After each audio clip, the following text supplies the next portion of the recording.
ದೊಡ್ಡ ಸುದ್ದಿ ಆಗುವಂಥದ್ದು ವಕ್ಫ್ಗೆ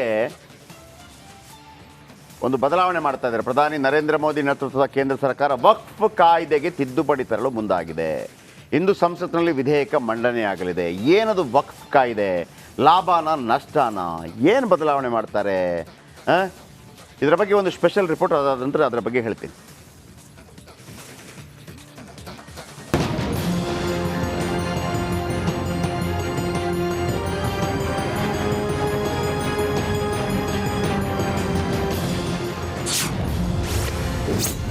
ವಕ್ಫ್ ಬೋರ್ಡ್ ಅಧಿಕಾರಕ್ಕೆ ಬೀಳುತ್ತಾ ಬ್ರೇಕ್. ಕಾಯ್ದೆ ಬದಲಿಸಲಿದ್ಯಾ ನರೇಂದ್ರ ಮೋದಿ ಸರ್ಕಾರ? ಕೇಂದ್ರದಲ್ಲಿ 3ನೇ ಬಾರಿಗೆ ಅಧಿಕಾರದ ಗದ್ದುಗೆ ಹಿಡಿದ ಪ್ರಧಾನಿ ನರೇಂದ್ರ ಮೋದಿ ನೇತೃತ್ವದ ಸರ್ಕಾರವು ವಕ್ಫ್ ಕಾಯ್ದೆಗೆ ತಿದ್ದುಪಡಿ ತರಲು ಮುಂದಾಗಿದೆ. ಇಂದು ಸಂಸತ್ನಲ್ಲಿ ವಿಧೇಯಕ ಮಂಡನೆಯಾಗಲಿದೆ. ತಡರಾತ್ರಿಯೇ ವಿಧೇಯಕದ ಪ್ರತಿಯನ್ನ ಲೋಕಸಭೆ ಸದಸ್ಯರಿಗೆ ಹಂಚಿಕೆ ಮಾಡಲಾಗಿದ್ದು, ವಕ್ಫ್ ಕಾಯ್ದೆಗೆ ತಿದ್ದುಪಡಿ ತರುವುದನ್ನು ಈಗಾಗಲೇ ಎಐಎಂಐಎಂ ಮುಖ್ಯಸ್ಥ ವಿರೋಧವನ್ನು ವ್ಯಕ್ತಪಡಿಸಿದ್ದಾರೆ.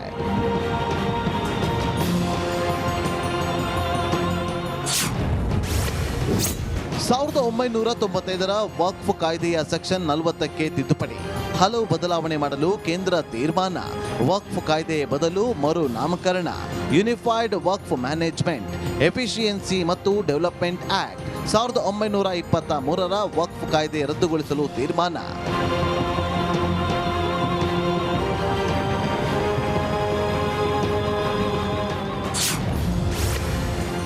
ಏನೆಲ್ಲ ಬದಲಾವಣೆ?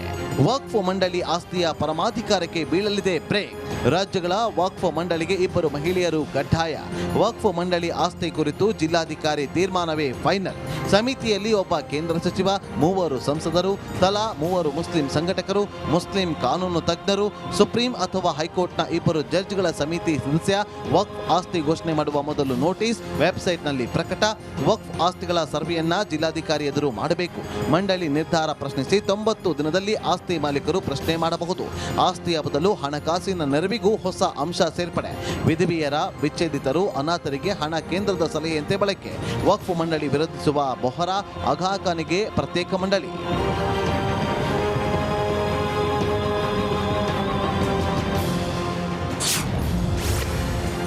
ಏನಿದು ವಕ್ಫ್ ಕಾಯ್ದೆ? 1995ರಲ್ಲಿ ಮುಸ್ಲಿಂ ವ್ಯಕ್ತಿ ಧಾರ್ಮಿಕ ಕಾರಣಕ್ಕಾಗಿ ಕಾಯ್ದೆ. ದಾನವಾಗಿ ನೀಡಿದ ಭೂಮಿ ನಿಯಂತ್ರಿಸುವ ದಿಸೆಯಲ್ಲಿ ಜಾರಿಗೆ.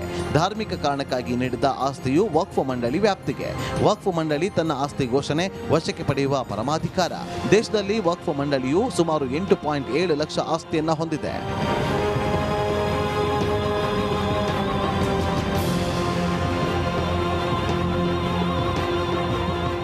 ಆಸ್ತಿಗಳ ದುರುಪಯೋಗವನ್ನ ತಡೆಗಟ್ಟಲು ಕೇಂದ್ರ ಸರ್ಕಾರ ಈ ಕಾನೂನು ತರಲು ಮುಂದಾಗಿದೆ ಅಂತ ಹೇಳಲಾಗ್ತಾ ಇದೆ.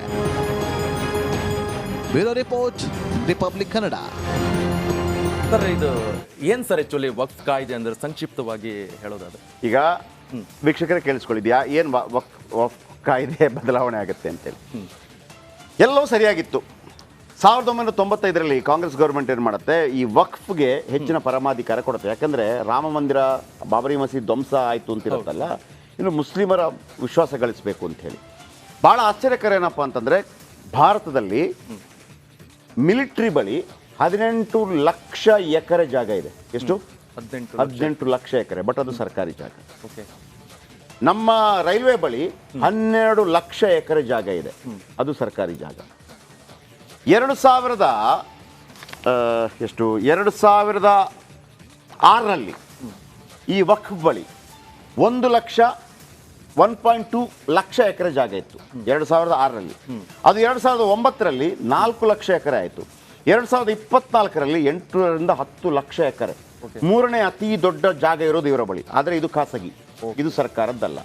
ಹೇಳ್ತೀನಿ ಕೇಳಿ. 1995 ಏನಾಗುತ್ತೆ, ಇವರಿಗೆ ಹೆಚ್ಚಿನ ಅಧಿಕಾರವನ್ನು ಕೊಡ್ತಾರೆ. 2013ರಲ್ಲಿ ಇನ್ನೂ ಹೆಚ್ಚಿನ ಅಧಿಕಾರವನ್ನು ಕೊಡ್ತಾರೆ. ಏನು ಅಧಿಕಾರ?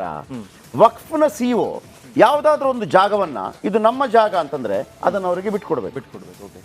ಈಗ ನಿಮ್ದೊಂದು ಜಾಗ ಇದೆ, ನಾನು ಹೇಳ್ತೀನಿ, ನಾನು ಸಿಇಒ, ಈ ಜಾಗ ನಮ್ದಪ್ಪ ಅಂತ ಹೇಳ್ತೀನಿ. ಆಗ ನೀವೇನು ಮಾಡಬೇಕು? ಬಿಟ್ಕೊಡ್ಬೇಕು. ನೀವು ಇಲ್ಲಪ್ಪ ಇದು ನನ್ನ ಜಾಗ ಅಂತ ನನ್ನ ಹತ್ರ ಬಂದು ಹೇಳಬೇಕು. ನೀವು ಕೋರ್ಟ್ಗೆ ಹೋಗೋಂಗಿಲ್ಲ. ಸಿಇಒ ಆದ ನಂತರ ಅಲ್ಲಿ ಒಂದು ಟ್ರಿಬ್ಯುನಲ್ ಇದೆ. ಯಾವುದರಲ್ಲಿ? ವಕ್ಫಲ್ಲಿ ಒಂದು ಟ್ರಿಬ್ಯುನಲ್ ಇದೆ. ಆ ಟ್ರಿಬ್ಯುನಲ್ ಮುಂದೆ ನೀವು ಹೇಳಬೇಕು, ಇಲ್ಲ ಇದು ನನ್ನ ಜಾಗ ಅಂತ. ನಾನು ಹೇಳಿದ್ದೀನಲ್ಲ ಅದು ನನ್ನ ಜಾಗ ಅಂತೇಳಿ, ನಾನೇನು ದಾಖಲೆ ತೋರಿಸೋಂಗಿಲ್ಲ. ಓಕೆ. ಈ ಮುಸ್ಲಿಂ ಮಹಾರಾಜರೆಲ್ಲ ದಾನವಾಗಿ ಕೊಟ್ಟಿರ್ತಾರಲ್ಲ ಆ ಎಲ್ಲ ಜಾಗ ವಾಪಸ್ ಅವರು ಪಡ್ಕೋಬಹುದು ಅಂತೇಳಿ. ಹಾಗಾಗಿ ಜಾಸ್ತಿ ಆಗಿದೆ. ನೀವು 45 ದಿವಸದಲ್ಲಿ ಬಿಟ್ಟು ಹೋಗ್ಬೇಕು. ಆಶ್ಚರ್ಯ ಏನಪ್ಪಾ ಅಂತಂದ್ರೆ ತಿರುಚನಪಳ್ಳಿ ತಮಿಳುನಾಡಲ್ಲಿ 7 ಗ್ರಾಮಗಳನ್ನ ಇದು ನಮ್ದು ಅಂತ ಹೇಳ್ಬಿಡುತ್ತೆ ವಕ್ಫ್. ಆಶ್ಚರ್ಯ ಏನಪ್ಪಾ ಅಂತಂದ್ರೆ ಆ 7 ಗ್ರಾಮಗಳಲ್ಲಿ ಒಂದು 1500 ವರ್ಷಗಳ ಒಂದು ದೇವಸ್ಥಾನ ಇದೆ. ಅದು ಹೆಂಗಾಗತ್ತೆ? ಇಸ್ಲಾಂ ಭಾರತಕ್ಕೆ ಬಂದು ವಿಶ್ವಕ್ಕೆ ಪರಿಚಯ ಆಗಿ 2000 ವರ್ಷ ಆಗಿಲ್ಲ. ಭಾರತಕ್ಕೆ ಬಂದು 1000 ವರ್ಷ ಆಗಿಲ್ಲ. 1500 ವರ್ಷಗಳ ಹಿಂದಿರುವಂತ ಶಿವ ದೇವಾಲಯ ನಮ್ದು ಅಂತ ನೀವು ಹೇಳ್ತೀರಿ ಅಂತಂದ್ರೆ ಏನ್ ಕತೆ ಇದಕ್ಕೆ? ಇದೇ ತರ ಆದ್ರೆ ಏನಾಗುತ್ತೆ ಗೊತ್ತಾ, ನಾಳೆ ಈ ರಾಘವೇಂದ್ರ ಸ್ವಾಮಿ ಟೆಂಪಲ್ ಇದೆಯಲ್ಲ ಇಲ್ಲಿ ಮಂತ್ರಾಲಯ, ಅದನ್ನು ಕೂಡ ಕೇಳ್ತೀರಿ ನಮ್ಮ ಮಹಾರಾಜರು ಕೊಟ್ಟಿದ್ದು ಮತ್ತೊಂದು ಅಂತೇಳಿ, ಅದು ಮುಸ್ಲಿಂ ಮಹಾರಾಜರು ಕೊಟ್ಟಿದ್ದು ಅಂತ ಇದೆಯಲ್ಲ. ಉಡುಪಿಯನ್ನು ಕೂಡ ಕೇಳ್ತೀರಿ. ಹೌದು, ಕೃಷ್ಣ ಮಠ ಲಾಸ್ಟ್ ಟೈಮ್ ಯಾರು ಹೇಳದಂಗಿದೆ, ಸುದ್ದಿ ಆಗ್ತಿದೆ. ನಾವು ಪ್ರಶ್ನೆ ಕೇಳೋದು, ಈಗ ಇಲ್ಲಿ ಮುಸ್ಲಿಂ ರಾಜರಿದ್ರಲ್ಲ ಆ ಮುಸ್ಲಿಂ ರಾಜರಿಗೆ ಜಾಗ ಯಾರು ಕೊಟ್ಟಿದ್ದು? ಅದು ಭಾರತದ ಜಾಗ. ನೀವು ಆಕ್ರಮಣ ಮಾಡ್ಕೊಂಡಿರುವಂತದ್ದು. ನೀವು 8 ಲಕ್ಷ ಎಕರೆ ಮಾಡ್ಕೊಂಡಿದ್ದೀರಿ ಅಂತಂದ್ರೆ ಪ್ರಶ್ನೆ ಬೇಕಲ್ವಾ? ವಿಷಯ ಇಷ್ಟೇ. ಈಗ ನೀವು ಆ ಜಾಗ ನಿಮ್ದು ಅಂತ ಹೇಳಿ ತೊಂದರೆ ಇಲ್ಲ, ಆದ್ರೆ ಟ್ರಿಬ್ಯುನಲ್ ಡಿಸೈಡ್ ಮಾಡೋದಲ್ಲ. ಟ್ರಿಬ್ಯುನಲ್ ಡಿಸಿಷನ್ ಅನ್ನ ಪ್ರಶ್ನೆ ಮಾಡೋದಕ್ಕೆ ಸುಪ್ರೀಂ ಕೋರ್ಟ್ನಲ್ಲ ಕೋರ್ಟ್ನಲ್ಲ ಅವಕಾಶ ಸಿಗಬೇಕು. ನೀವು ಜಾಗ ಬಿಟ್ಟು ಹೋಗಿ ಅಂತಂದ್ರೆ ಹಂಗಾಗಲ್ಲ ಅಂತೇಳಿ. ಸೊ ಅದರ ಬಗ್ಗೆ ಬಹಳ ದೊಡ್ಡ ಮಟ್ಟದಲ್ಲಿ ಚರ್ಚೆ ಆಗ್ತಾ ಇದೆ. ನಾನು ಸಿಂಪಲ್ ಆಗಿ ಹೇಳಿದ್ದೀನಿ. ಆಮೇಲೆ ಇವತ್ತು 9 ಗಂಟೆ ಕರ್ನಾಟಕ ಪ್ರೈಮ್ ಟೈಮ್ 9 ಗಂಟೆಯಲ್ಲಿ ಇದರ ಬಗ್ಗೆ ವಿಸ್ತೃತವಾಗಿ ಹೇಳ್ತೀನಿ. ಇದು ಇವತ್ತಿನ ಬಿಗ್ ಮಾರ್ನಿಂಗ್. ನಾಳೆ ಇದೇ ಸಮಯಕ್ಕೆ ಮತ್ತೆ ಭೇಟಿಯಾಗೋಣ. ರಿಪಬ್ಲಿಕ್ ಕನ್ನಡ, ಇದು ನಿಮ್ಮ ಧ್ವನಿ. ನಮಸ್ತೆ. ಹೋಗೋದು ಇದೇ ಎಲ್ಲ ಜಾಸ್ತಿ ಆಗ್ತಾ ಇದೆ ನೋಡಿ. ಶಾಂತಿ ಅನ್ನೋದೇ ಹೋಗ್ಬಿಟ್ಟಿತ್ತು. ಮುಂಚೆಲ್ಲ ನೋಬೆಲ್ ಪ್ರಶಸ್ತಿ ಸಾಕಷ್ಟು ಸಿಗ್ತಾ ಇತ್ತು, ಈಗ ನೋಬೆಲ್ ಪ್ರಶಸ್ತಿನೇ ಸಿಗ್ತಾ ಇಲ್ಲ. ಶಾಂತಿಯೇ ಮರೆಮಾಚಿ ಹೋಗಿದೆ ನೋಡಿ. ವಿನಾಕಾರಣಕ್ಕೆ ಅಲ್ಲಿ ಜಗಳ ಆಯಿತು, ಕಾರನ್ನ ಮಿರರ್ ಅನ್ನ ಹೊಡೆದಾಕ್ಬಿಟ್ಟು ಮುಖಕ್ಕೆ ಉಗ್ದಿದ್ದಾನೆ. ಯಾವ ರೀತಿ ದುರ್ವರ್ತನೆ ನೋಡಿ. ಸದ್ಯಕ್ಕೆ ಈತನ ಈಗ HL ಪೊಲೀಸರು ಬಂಧಿಸಿದ್ದಾರೆ. ನನಗೆ ಯಾವ್ದು ಖುಷಿಯಾಗಿದ್ದು ಗೊತ್ತಾ ಇದರಲ್ಲಿ? ಮೊದಲು ಮತ್ತು ನಂತರ ಅಂತ ನೋಡಿ. ಫಸ್ಟ್ ಉಗ್ದ, ಆಮೇಲೆ ನೋಡಿ ಮೊದಲು ಮತ್ತು ನಂತರ ಹಾಕ್ರೋ. ಹಂಗೆ ವೆಂಕಟೇಶ್ ಮೊದಲು ಮತ್ತು ನಂತರ ಅಂತ ಹಾಕ್ಬೇಕು ನೋಡಿ. ಉಗಿಯೋ ಮೊದಲು, ಉಗಿದ ನಂತರ ಬೇಕಿತ್ತ? ನಿಂಗಿತ್ತು ಬೇಕಿತ್ತ ಮಗನೇ ಅಂತ ಹಾಡು ನೆನಪಾಯ್ತು ನನಗೆ, ಹುಚ್ಚ ವೆಂಕಟ. ಖಂಡಿತ. ಆಮೇಲೆ ಆವೇಶಕ್ಕೆ ಮಾಡ್ಬಿಡ್ತಾರೆ. ಅವನು ಅವತ್ತೊಬ್ಬ ಇದ್ದ, ಯಾರು ಈ ಉಮಾಪತಿ ವಿರುದ್ಧ. ಉಮಾಪತಿ ಯಾರು ಗೊತ್ತಾ? ಅವನು ಬರ್ಲಿ, ಅಣ್ಣ ಬರ್ಲಿ, ಎಲ್ಲ ಸರಿ ಮಾಡ್ತೀನಿ ಅಂತ. ಆಮೇಲೆ ಪೊಲೀಸರು ಜಗ್ಗೇಶ್ ಪಿಕ್ಚರ್ ಸ್ಟೈಲಲ್ಲಿ ಕಾಲ ಕಾಯ್ದು ಬ್ಯಾಂಕ್ ಜನಾರ್ದನ್ ಅವ್ರದ್ದೊಂದು ಸೀನ್ ಇದೆ ಗೊತ್ತಾ ಜಗ್ಗೇಶ್ ಪಿಕ್ಚರ್? ಹೌದೌದು, ನೋಡಿದಿರಾ? ಯಾವ ಪಿಕ್ಚರ್? ಏರೋಪ್ಲೇನರ್ಸ್ ಇದ್ದಾರೆ. ಯಾವ ಪಿಕ್ಚರ್ ಗೊತ್ತಿಲ್ಲ? ಗೊತ್ತಿಲ್ಲ. ಪಿಕ್ಚರ್ ನೋಡಲ್ಲ ನೀವು? ಸ್ವಲ್ಪ ಕಡಿಮೆ ಸರ್.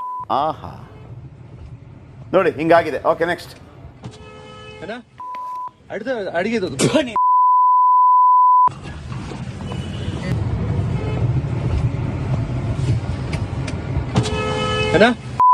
ಫೋಟೋ ಬಾರ ಏನದಕ್ಕೆ